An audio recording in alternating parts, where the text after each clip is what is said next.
ආයිබෝවන් කියලා පිළිගන්නවා අදත් මගේ යාළුවෝ සියලු දෙනාම SA Jobs Ideas වීඩියෝ නාලිකාවට. ඉතින් ඔයාලා සියලු දෙනාම දන්නවා මම ඔයාලට අරගෙන ඉන්නේ සොයන් රැකියාව පිළිබඳ විස්තර කියලා. ඔන්න මම අදත් අරගෙන ආවා අලුත්ම විදිහේ බොහොම කැමැත්තෙන් කරන්න පුළුවන් සොයන් රැකියාවක්.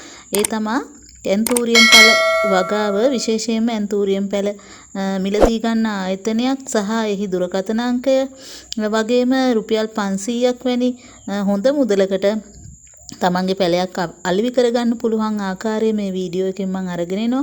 වීඩියෝ එක දිගටම නරඹන්න.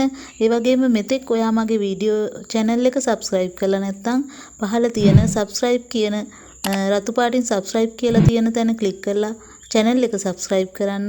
ඒ වගේම bell icon එක click කරලා all කියලා දාලා තිබුණොත් ඔයාලට මේ වගේ සොයන් රැකියා රාශියක් පිළිබඳව වීඩියෝ නරඹන්න පුළුවන් නිවසටම වෙලා ඉඳගෙන අවශ්‍ය කරන දුරකථන අංක ආයතන සියල්ලම මම ලබා දෙනවා. ඉතින් එන්තූරියම් පැල පිළිබඳව එන්තූරියම් වගාව පිළිබඳව මේ වෙන විට ලංකාවේ ගොඩක් අය දැනුවත්.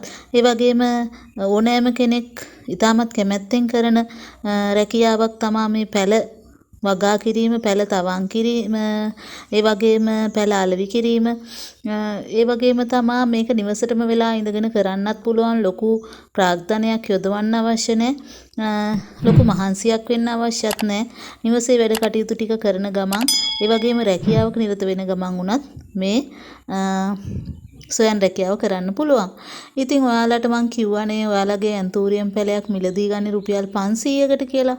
ඉතින් මේ සඳහා පැල වගා කිරීම, පැල නඩත්තු කිරීම, එතකොට පැලේ සිටුවා ගැනීම මේ කියන සියලු දේවල් පිළිබඳව පුහුණුව මේ ආයතනය මගින් ලබා දෙනවා. එතකොට ඔයාලට තියෙන්නේ මේ ආයතනයේ ඉල්ලන විදිහට, ඒ ප්‍රමිතියට අනුකූලව ඔයාලට පැලේ සකස් කරලා දෙන්න පුළුවන් නම් ඔයාලට රුපියල් 500ක් වගේ මුදලක් අත්පිට මුදලට අලෙවි කරගන්න පුළුවන් එන්තූරියම් පැල. ඉතින් යාළුවනේ එන්තූරියම් පැල විතරක් නෙමේ මම මේ ආයතනයෙන් මිලදී ගන්න එන්තූරියම් පැල විතරක් නිසා තමයි ඒ ගැන විශේෂයෙන් කිව්වේ. හැබැයි ඔයාලා හිතලා බලන්න අපේ නිවසේ තියෙන ගොඩාක් පැල වර්ග වෙළඳපොලේ හොඳ මුදලකට අලෙවි වෙන පැල වර්ග. එහෙම නේද? චුට්ටක් වටපිට බලන්නකෝ. ඉතින් අපිට පුළුවන් මේ පැලවලින් අලුත් පැල හදාගෙන, එහෙම නැත්නම් ඔයා ළඟ දැනට තියෙන පැලේ මෞෂාකයේ විදිහට භාවිතා කරලා පැල කීපයක් හදාගෙන ඔයාට පුළුවන් මේවා පැල තවාම් වලට අත්පිට මුදලට විකුණ ගන්න. එහෙමත් නැත්නම් ඔයා හිතන්න ඔයාගේ නිවසේ පුංචිවට පැල තවානක් ආරම්භ කරගන්න බැයිද කියලා. කිසිම ප්‍රශ්නයක් නැහැ. ඔයා පදිංචි වෙලා ඉන්නේ ගමක් ඇතුලේ වුණත්, එහෙම නැත්නම් නගරේ ඕනෑම තැනක ඉඩකඩ මදි කෙනෙකුට නම් එයාට පුළුවන් බඳුන්ගත වගාව ආරම්භ කරන්න. ඉතින් විසිතුරු පැල, මල් පැල, ඒ වගේම එළවලු පැල බලන්න අද මිරිස් ඇට ටිකක් පැල තවන් දාලා පැල ගත්තාම මිරිස් පැල පැකට් එකක් සාමාන්‍ය රුපියල් 100ක් වගේ මුදලකට අලෙවි වෙනවා. ඊළඟට නයි කොච්චි පැල, ඊළඟට මාළු මිරිස් පැල. මම මේ නිකන් ඔයාලට සාමාන්‍ය හිතන්න දෙයක් කිව්වේ. ඉතින් මේ වගේ ඇත්තටම අපි ගෙදරට වෙලා නිකන් කාලය ගත කරන්න නම් එපා. මේ ගෙවෙන හැම තප්පරයක්ම අපිට හොඳ ආදායමක් උපයා ගත හැකි දෙයකට යොදවන්න පුළුවන්. ඒ නිසා පැල තවන් පවත්වාගෙන යාම, එහෙම නැත්නම් නිවසේ සුළුවෙන් ආරම්භ කරලා ඒ ආරම්භ කරපු සොයන් රැකියාවෙන් ලැබෙන ආදායම නැවත නැවත යොදවලා ඔයාලට මහා පරිමාණ පැල තවානක් පවත්වාගෙන යන්න පුළුවන්. එහෙම නැත්නම් තොග වශයෙන් ලබා දෙන ආයතන හා සම්බන්ධ වෙලා හොඳ ආදායමක් ලබා ගන්නත් පුළුවන්. ඉතින් මම මේ අද ඔයාලට හඳුන්වා දෙන ආයතනයෙන් ගන්න එන්තූරියම් පැල විතරයි කියලා මං කිව්වා. ඉතින් ඒ ආයතනයත් එක්ක ඔයාලට ගනුදෙනු කරද්දි තේරෙයි ඇත්තටම විශ්වාසවන්ත බොහොම හොඳ ආයතනයක්. මේකෙන් සොයන් රැකියා රාශියක් කරනවා. මං අද එන්තූරියම් පැල ගැන විතරයි කියන්නේ. අනිත් දවසේ තවත් සොයන් රැකියාවක් ඔයාලට හඳුන්වා දෙන්නම්. මේකෙදි ආයතනයේ සඳුදා සිට සිකුරාදා දක්වා දින 5ම විවෘතයි. ඔයාලට ඉතින් ඒ ආයතනික වෙලාවේ මේ මන් ලබා දෙන දුරකථන අංකය හොඳට මතක තියාගන්න. දුරකථන ඇමතුම් ලබා ගැනීම සඳහා නම් නෙමෙයි.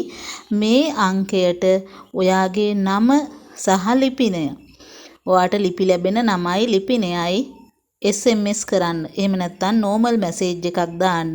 එතකොට ඔයාලට අවශ්‍ය කරන සියලුම තොරතුරු නිවසටම ලැබෙන්න සලස්සයි. ඊට පස්සේ ඔයාලට පුළුවන් ආයතනයත් එක්ක ඉදිරි සම්බන්ධතාවය පවත්වාගෙන යමින් ඔයාලා කැමති ස්වයං රැකියාවකට සම්බන්ධ වෙලා හොඳ ආදායමක් උපයා ගන්න. හැබැයි හොඳට මතක තියාගන්න. එයාලගේ බලාපොරොත්තු වෙන ඒ නිෂ්පාදනයේ ඒ ප්‍රමිතිය ඔයාලා අනිවාර්යයෙන්ම පවත්වාගෙන යන්න ඕනේ. එහෙම නැති වුණොත් ඒ විශ්වාසය බිඳුනොත් ඔයාලට ආයතනයත් එක්ක දිගින් දිගටම මේ ස්වයං රැකියාවෙන් නිරත වෙන්න බැරි වෙනවා. එහෙමනම් මෙන්න මේකයි දුරකථන අංකය 0.70 20යි 52යි 666. ඔව් අවසානටත් මම කියන්නේ මේ දුරකථන අංකේ වැඩ කරන්නේ ඇමතුම් ලබා ගත්ත කියලා කමෙන්ට් දාන්න නම් එපා. මේකෙන් එයාලා ඉල්ලීමක් කරනවා අනිවාර්යයෙන්ම ඔයාගේ නම සහ ලිපිනය SMS එකක් දාන්න. එහෙම නැත්නම් normal message එකක් දාන්න. එතකොට අවශ්‍ය කරන තොරතුරු සියල්ල ඔයාගේ ලිපිනයට එයාලා ලැබෙන්න සලස්සයි. ඊට පස්සේ ඒ තොරතුරු අනුව ඔයාලා ආයතනයත් එක්ක සම්බන්ධ වෙලා කටයුතු කරගෙන යන්න. මේ මගින් ඔයාලට අදට වඩා හොඳ සමෘද්ධිමත් හෙට දවසක් උදා කරගන්න ලැබෙයි කියලා මම හිතනවා. එසේ වේවායි කියලා මම ප්‍රාර්ථනාත් කරනවා. ඒ වගේම මේ කොරෝනා වසංගත කාලයේදී වල සියලු දෙනාම ආරක්ෂා වෙලා හොඳ නිරෝගීමත් පුද්ගලයෙක් බවට පත් වේවායි ප්‍රාර්ථනා කරන ගමන් ඔයාලා සියලු දෙනාටම තෙරුවන් සරණයි කියමින් මම අද වීඩියෝ එකෙන් නවතිනවා.